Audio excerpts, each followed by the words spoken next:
ஒரு கூனியான ஒரு ஸ்திரீ. அந்த கூனியான அந்த ஸ்திரீயை நிமிரக்கூடாதபடிக்கு சாத்தான் என்ன செய்து வைத்திருக்கிறான்?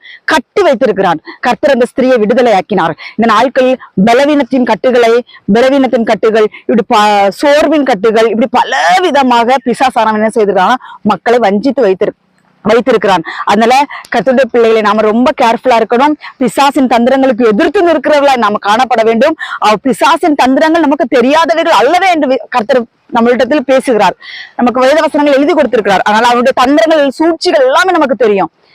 ஒரு மனிதன் நல்லா இருந்தா அவனுக்கு பிடிக்காது. கர்த்தருக்குள்ள வேத வாசித்து, ஜெபித்து, உபவாசித்து, கர்த்தரோட ஐக்கியமா இருந்து அவன் கொந்தளிச்சுக்கிட்டு வருவான்.